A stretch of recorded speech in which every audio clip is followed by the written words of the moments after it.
So first of all, I would like to thank you very much for the invitation of Professor Berlin Davis for this very honored symposium. And also I would like to congratulate Professor Nielsen.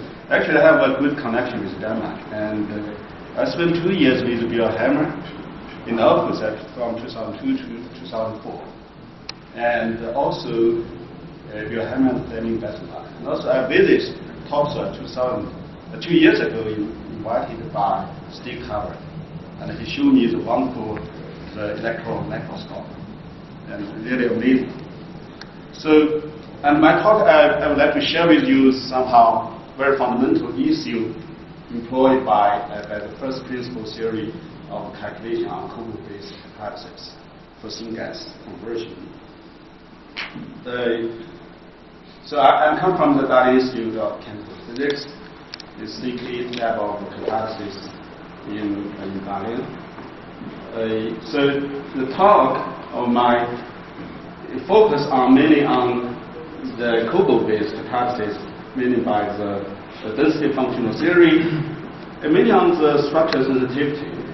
The several issues I would like to discuss with you related to recent computational work and also some collaboration with the experimental group. So one thing is crystallographic effect about the Coulomb. It's a crystal-based, I mean they have two ICP and FCC crystal structure, and I will show you some interesting effect on the activity. And also I would like to share with you this activity with respect to the Coulomb and the Coulomb carbide. And finally, I will share with you this activity study on iron and iron carbide.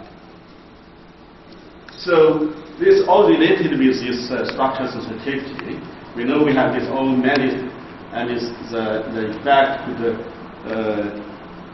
affect the activity and selectivity, for instance, the morphology effect and the size effect and the interfacial effect. One thing is this so-called crystallographic effect come to mind because when I work on study, I look at the cobalt, and the cobalt is eventually, if you look at the bulk material as standard condition, its SCP structure is the favorable one. But if you look at this periodic table from the left to left, actually in this region, actually they have this SCP structure, and we go to the right side, it's an FCC, and because if the material have a completely different crystal structure, and they will have completely different symmetry. So imagine if you have this different structure, the crystal structure, you have a very different surface structure exposed. Now you may have a new way to manipulate the structure and then affect the activity, etc. Actually, this if we're looking at the catalysis, because all this structure is stable under the routine condition, standard condition. But if you look at catalysis, you have often we have this catalysis condition of the high pressure, high temperature, and they have a small size. And we have also supported on the different outside. We can all have contributed the preferential crystal structure, and particularly if you also consider the presence of solvent. And another issue I would like to discuss with you about this so-called under working condition, particularly for the syngas, we have a lot of carbon. It's under the carbon-rich condition, so the materials could be very likely can transit to the different phase, like carbide, and also somehow would have the oxide. So if you think about, okay, if you switch from the metal to the carbide, then what happens in terms of the active phase, active site, and also the mechanism? The carbide, it's come to me because there are many studies indicate that, okay, if you happen to have more XCP cobalt in your catalysis, it looks like it's more reactive than the catalysis with a lower concentration of the FCC carbide. Of course, people also find out that showing later that if you have the presence of copper carbide, then the catalysis is not good. It's not active anymore for syngas conversion for the hydrocarbon. But it's also very famous for this size effect in terms of the cobalt. Like Professor Nielsen showed very nicely that cobalt is actually, if you decrease the size, the turnover frequency has relatively lower activity compared to the large size of cobalt catalysis. It was attributed to the small size. You have some irreversible absorption of CO blocking the site, make it less reactive. But in terms of the material point of view, that for cobalt catalysis, if you shrink the size of cobalt, actually it has thermodynamically it tends to transfer to the FCC. So it's kind of very interesting that the first point is that the intrinsically whether or not FCP cobalt is really more active than FCC. And also, if is it true, then people would like to have a more high surface area to shrink the size, and they may have the possibility to transit to the shrink the size at a small size material could transit to the FCC. Then it may have the lower activity. So if this is true, then whether or not we can have a more intrinsically active FCP at the same time have high surface area. So to look at the intrinsic activity of cobalt for between FCC and FCP, we have to explore as much as possible their structural sensitivity in terms of not only focus on the one specific surface or step edge. We have to explore all the phase facet could be exposed. We start from this by this construct, the Wolf construction, to look at the calculate the surface energy, and we can get the morphology.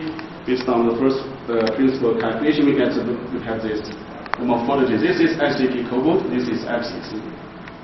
So it's not surprising that FCC they have mainly dominated by the 111 surface by eight facet. It's dominated by of course this is calculated based on the clean surface without presence of the CO absorption and many other intermediate. So the FCC is fully dominated by 111, and they have some open facet 100 and some step edge business side is 311, for instance. And if you look at the FCP, they already have a completed different the point group. So the close back facet is 001. There are only two exposed, and they have a large area exposed by, for instance, 10 minus 12 and 10 minus 11.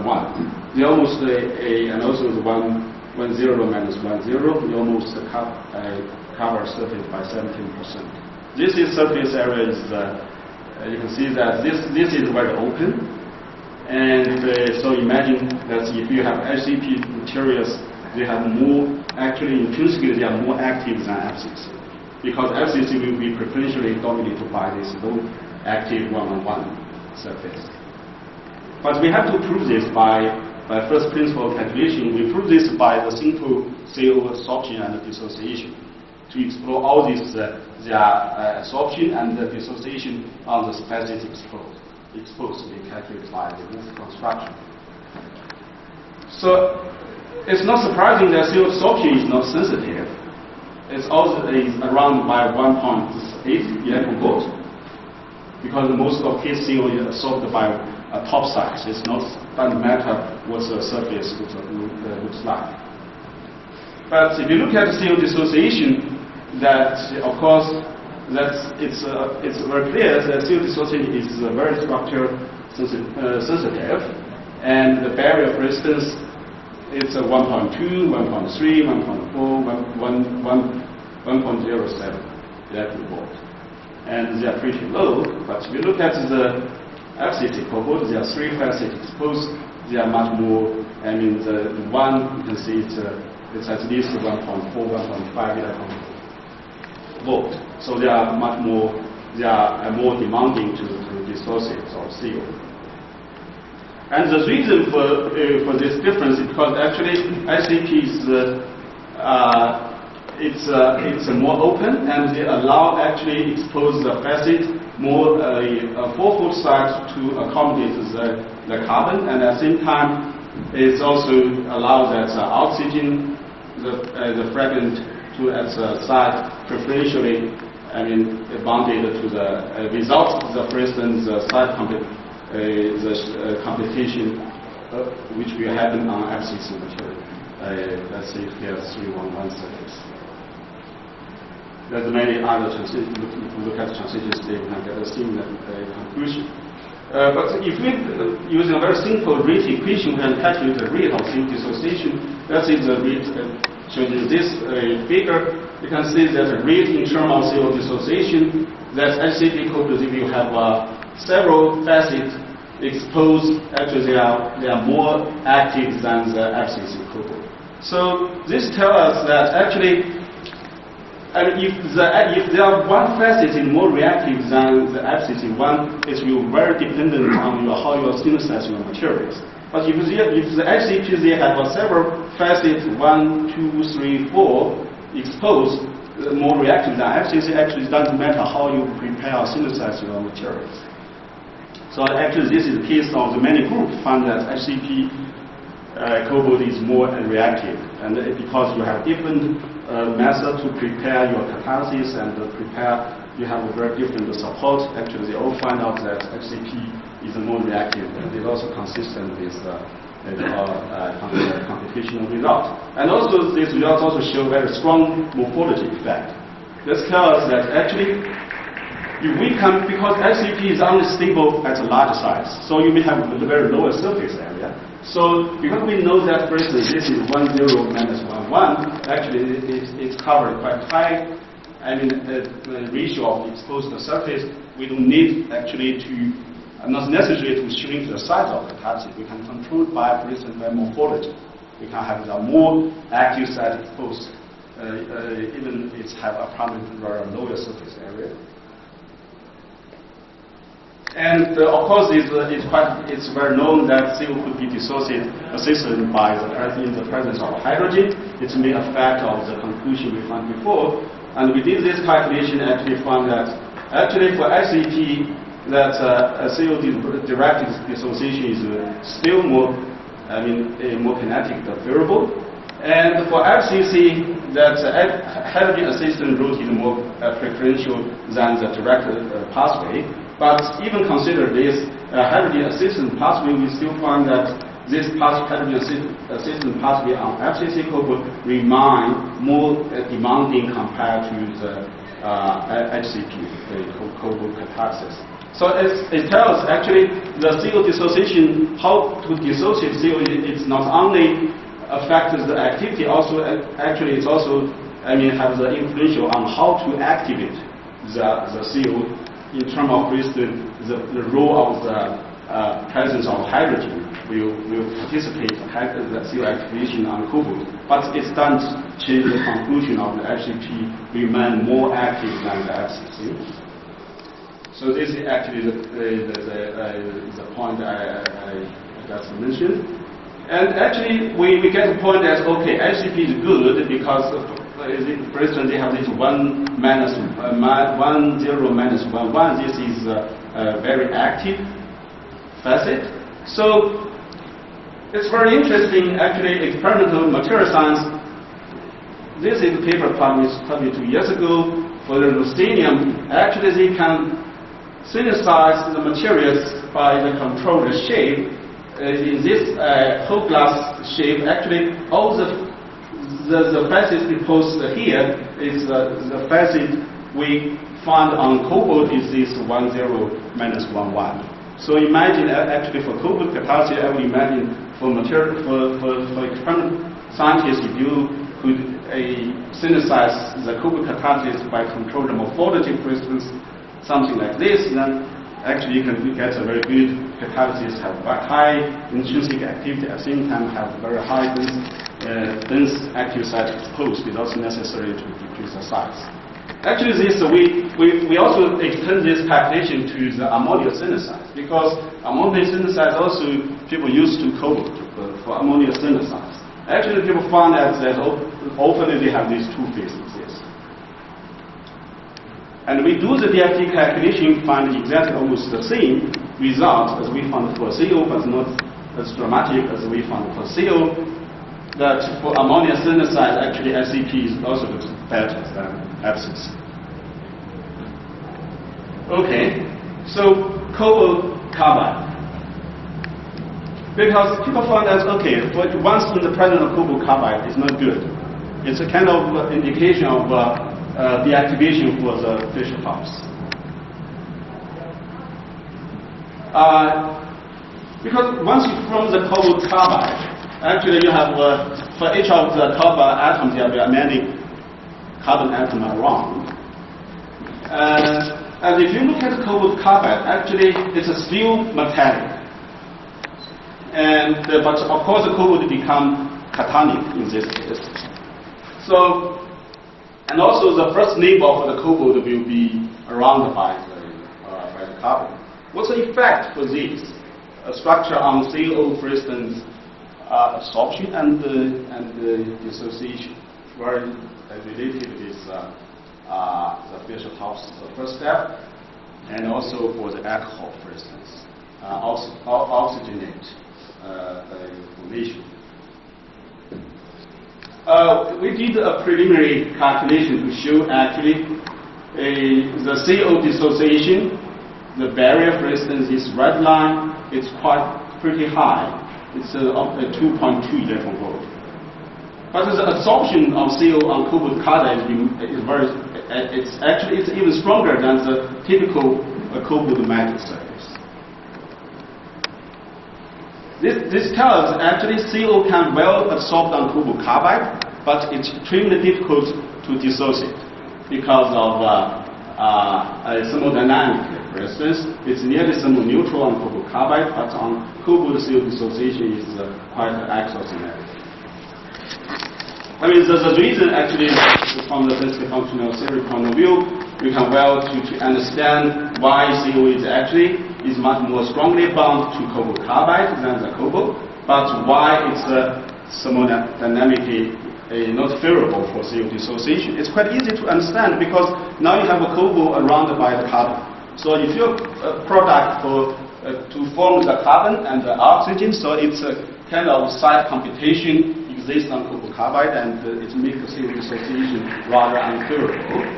This is not only applied to, because actually we have many calculations, not only for the cobalt carbide 111 and also cobalt carbide 110. We all find that the CO can well absorb on the cobalt carbide, but they cannot dissociate CO. And this is the metal terminate surface, but we look at the carbon terminate surface. Actually, CO dissociation will become even more difficult. So this actually is not surprising, tells that cobalt carbide actually is good for CO absorption, but it's very difficult for CO dissociation. Of course, this is not good for Fischer-Tropsch for the hydrocarbon formation, but it's good actually for another reaction, for the alcohol synthesize. Because for alcohol synthesize, we need actually the CO not completely to dissociate. We need to maintain some of presence of CO for the insertion of CO.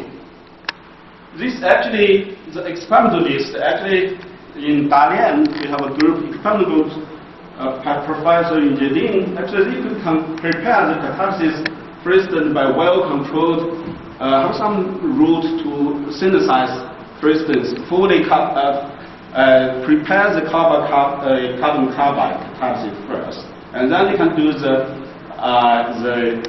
typical Fischer-Tropsch, the Syngas condition, and actually after the reaction you can see that at the very beginning it's purely dominant, it's carbon carbide, but after the reaction you can see the presence of cobalt carbide, the metallic phase. And then it's very good for alcohol. Now this is kind of experimental result. You can see that once you have a sufficient amount of cobalt carbide, and you have a very good interface present between the cobalt and cobalt carbide, and you have much higher alcohol selectivity. And if you prepare this catalysis on the unsupported one, you have more high surface area, and then CO conversion can increase, have much higher CO conversion. But if you prepare your normal cobalt catalysis, is start from cobalt metal, and often you have only little cobalt carbide exists, then typically you have very lower alcohol selectivity. Then this tells actually for the cobalt carbide it's not good for the it's kind of not good for the formation of hydrocarbon, but actually it's good for if you have this coexist two phase between the cobalt carbide and the cobalt, then it's very good for the alcohol, because now you provide the site of molecular CO on cobalt carbide, and they have the interfacial side interact with the hydrocarbon from on the cobalt metal part and to get the formation of alcohol. Okay, now let's move to the arrow, because arrow is also very important catalysis for fission tops, and also they have a lot of discussion on the deactivation and activity, etc. Cobalt is the formation of cobalt carbide is not good for fission tops, but the arrow, if you start from the arrow, then under the fission tops condition, it's quite well documented in literature. And under carbon-rich conditions, the cobalt, the iron will be to transit to the different type of the iron carbide. Now the question actually we ask ourselves is that somehow, one of course is the stability of iron metal itself. Another issue about intrinsic activity of iron itself. Because people look at the iron carbide, of course, a lot, and how about the intrinsic activity of iron carbide? And this is because it's related to the question about iron, have phase transition to the iron carbide under the fission tops condition. It's one way, it's clear in the thermodynamics driven, and then carbon-rich condition. Or is there any kinetic reason? Because if iron itself is highly active for the iron, for the fission tops, it don't have the chance to transit the iron carbide. Whereas this possibility is true. So, but we have to know that intrinsic activity of iron metal itself for the fission tops. But of course, the problem in reality is often the catalysis that you prepared often have many phases coexist. So it's very important you prepare your materials have a pure phase to understand their intrinsic activity for the fission tops. And we collaborate with the experimental group, Professor Ding Ma in Peking University. They have this technique to synthesize a pure iron catalysis, pure metal and a different of iron carbide with a pure phase. Start from the pure phase, you can do the fission tops, and this is kind of the figure at the CO conversion. Look at this. At the very beginning, iron carbide, iron 5 carbon 2 is the most reactive one, and the pure metallic iron is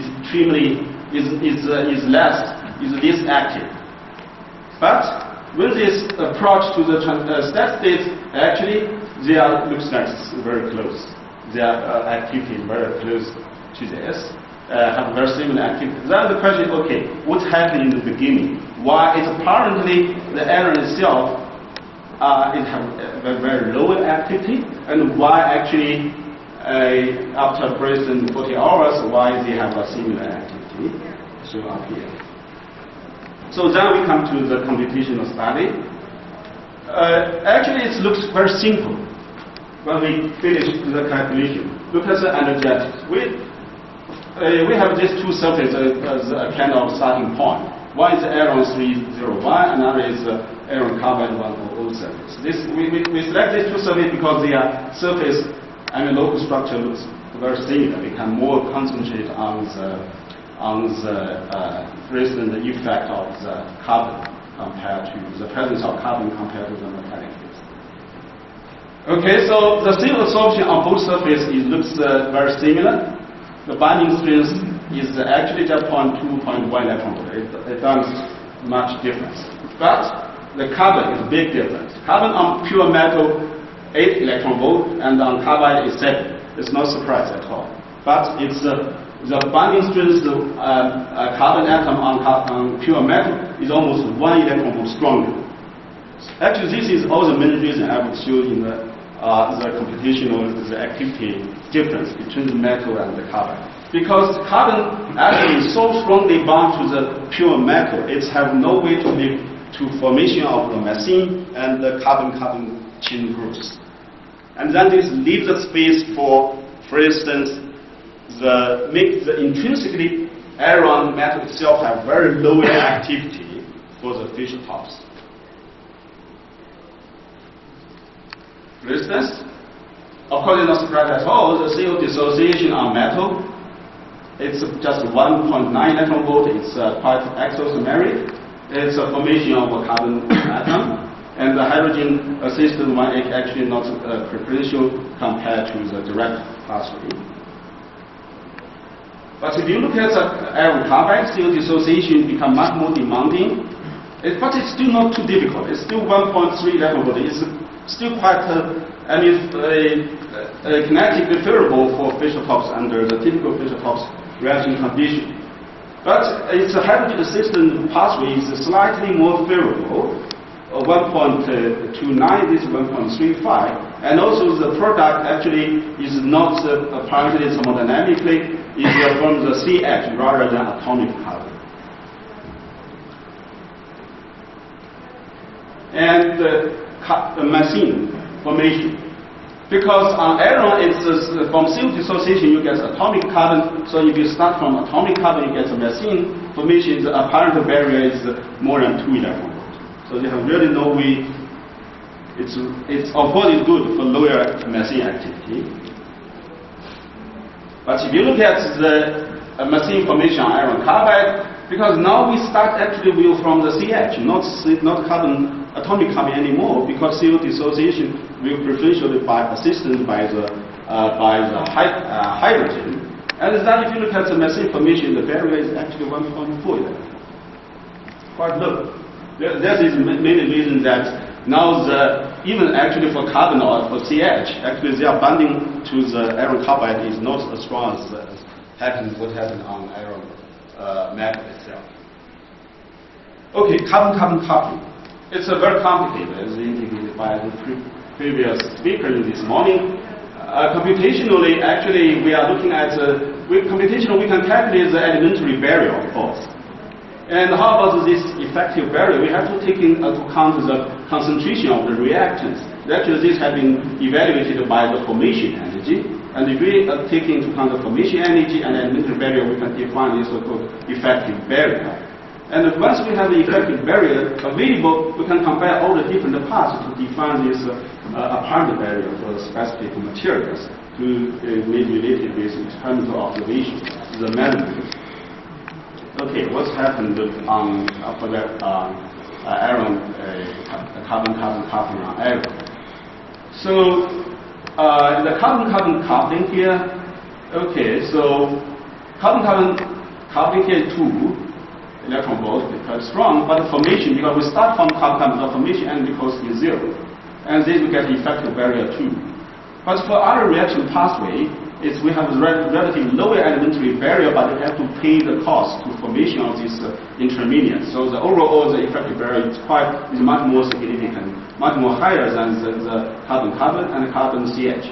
So the minimum one we get for carbon-carbon coupling on iron is almost 2 electron volt. And what happened on carbide? It really improved a lot. Because all the intermediates, they are bound to iron carbide much weakened compared to the iron. So the elementary barrier is in general much lower than iron. And also, we don't need to pay the high energy cost to formation this intermediate. So the overall, the effective barrier actually on iron carbide for carbon-carbon coupling actually is the lowest one we get actually is 1 electron volt, almost one electron volt less than what's happening on air. So this is overall the figure actually I show you here. So if you look at it, because for CO dissociation, iron carbide, actually you have to pay a little bit. The barrier for CO dissociation remain actually is quite good, 1.3. But you gain a lot for the carbon-carbon coupling. And you can see for the machine formation and carbon coupling on pure metal is almost 2 electron volts. So this may prevent the iron metal itself as a good Fischer Tropsch. And then, of course, you have the chance to iron thermodynamically driven to transition to the iron carbide. Okay, so the summary. The first part I show you that SCP code is more active than FCC because the presence of more active site and also denser site for CO and N2 dissociation activation. And also we show computational and also collaborative experimentalist Fischer cobalt carbide. Actually, it can include a very good site for CO molecular absorption. The site for CO molecular absorption. And finally, I show you that iron carbide is very good, very efficient for CO activation and carbon-carbon coupling. But the iron metal itself is very difficult, not good for Fischer Tropsch because it binds too strongly to carbon and prevent the carbon-carbon coupling, and leaves kinetically the space for, and also actually even more driven by thermodynamic formation of iron carbide. And this work, in most of the computation work is did by my student, Jin Liu. He will defend his thesis very soon, and we work with Emil Hansen in Holland. And also the Catalysis collaborating with the Professor Ding Ma and also Lin Jieding, and also some thanks to some foundational support. And thank you very much for your attention.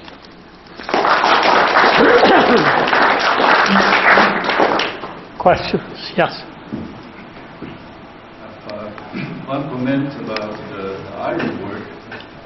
It seems that you have chosen very specific surfaces, like the iron 310, which is actually very unfavorable for Fischer Tropsch, because the interaction of primary oxygen with that surface is very strong. If you would go to the iron 100, it can do everything. It can still dissociate CO very easily, and it can give you all these hydrocarbon reactions with activation energies around half an eV per the potato. That means that you can build up a reaction mechanism quite easily on that surface, but not on iron 310 because it's too reactive. You don't need it for the CO dissociation. However, my question is, you don't talk about the oxygen removal reaction, and in the whole Fischer Tropsch, the formation of water is one of the most difficult steps energetically. So what did you find for that?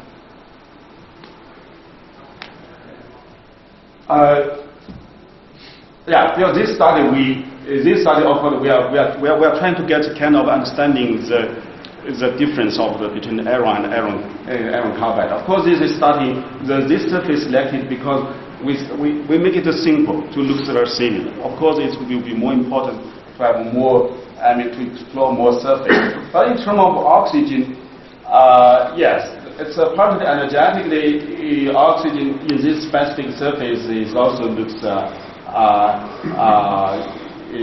similar between iron and iron carbide. Yeah, this point we haven't to look at the oxygen removal, but yeah, this will be interesting to look at this point. But the point for this study is actually mainly focused on look at the carbon metal interaction. If pure metallic, pure iron metal, because in general I believe the bonding will be much more stronger than the carbon-rich materials like iron carbide. So this energetically will make the, for instance, the carbon-carbon coupling will be energetically and also kinetically will be more favorable. So this is somehow that I generally my feeling to that. Also the purpose of this study. Hans? I wonder if the potassium with iron and catalyst is very much controlling the chemistry and the CO dissociation. I wonder, you have now the hydrogen assisted, maybe the alkali that might be more important all around. So I wonder, I miss this point in your interpretation. Yeah, that's we haven't explored that. So of course, it's extremely important for that. But apparently, they have different kind of mechanisms, arguments. It's electronic or structure effect on promotion of the necessary. The necessary point for all this discussion. Yeah, sure. That will be good. That we can look at later. Yeah. Thank you very much. Yes. You were correct when you talked about the CO cobalt carbide forming home and the necessity for the carbide in the cobalt surface. The question is, we've seen some of the literature that there is a time-dependent conversion of the cobalt to carbide, so that you see a change of selectivity as a function of time. So my question is, yes, the results that you showed were done initially, or did you see a time-dependent change in the conversion from into the formation of the CC5?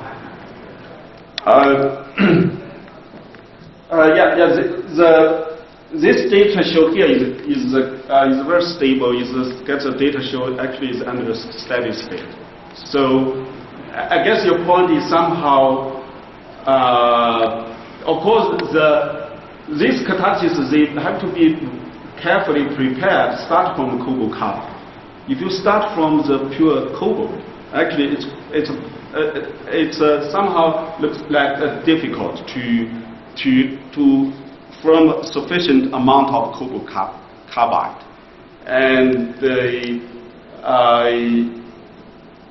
so this is somehow the spent catalysis, and actually, I mean, you have a syngas, you have CO and hydrogen. That kind of reduce, the reactants. So if you partially actually reduce the carbon carbide to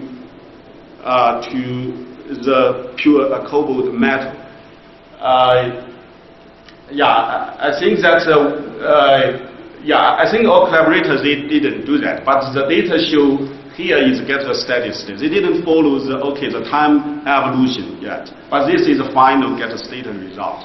And after spin catalysis, you see clearly that the presence of the both the interfacial coexist after the spin catalysis. But if you start from the pure cobalt, then you really have little chance to see the coexistence between the cobalt and the cobalt carbide. That is not good for the alcohol. Yes. Thank you, University. Thank you for a very nice presentation. My question relates to the work on iron. So you showed that the CO conversion as a function of time increases with iron. And that might suggest that iron is not very active. I remember Professor Nielsen did a long time ago that he presented a talk on iron and said iron is in fact too active. For CO dissociation. Yes, and therefore the coverage of the iron surface with carbon gets so high that impedes, that slows down all the other reactions. Now my question is, in your calculations, do you consider the possibility that the carbon can diffuse into the iron, which is in fact the first stage of the conversion of iron to iron carbide, and what are the results of those considerations? I didn't have time to show this, mention this in detail. That's actually, this part is, of course, is from because this is at a very initial starting point. This is more or less, reflect the initial activity. Of course, I agree that we're not looking at the coverage effect yet. It's quite likely that it's so active to dissociate CO, you have populate the surface by CO that prevent. Yeah, and then of course they will leave the space for carbon to diffuse down to the subsurface and initiate the formation of a carbide. And we show kinetically, of course, even we don't consider we haven't considered the carbon coverage effect. We just look at lower coverage, the carbon-carbon coupling and the massive formation. They are all very high. They also, kinetically, of course, if imagine that carbon-carbon coupling is very easy in case at some pure iron surface. Then it's of course it may not leave the space for accumulate carbon anymore on the surface. So it's also necessary to get the idea. Okay, even at lower coverage, mass information and carbon coupling is very difficult, and then they leave the space for a formation of the iron carbide. Actually, that is why this approach to this one is because they have the in situ X-ray data to show indeed the iron here is transformed to iron carbide. But we didn't do any calculation for iron for carbon atom diffused down to the subsurface and even to the bulk region. But we also have some energetic analysis under the Fischer-Tropsch condition, and also did many others. Is indeed somewhat dynamically under Fischer-Tropsch condition. Typically, the formation of iron carbide is somewhat dynamically is much more favorable than. So we didn't, of course, consider this kind of somehow maybe the induction period to carbon diffuse down to the subsurface and the transition to the iron carbide. Yeah. Can I just add to this point?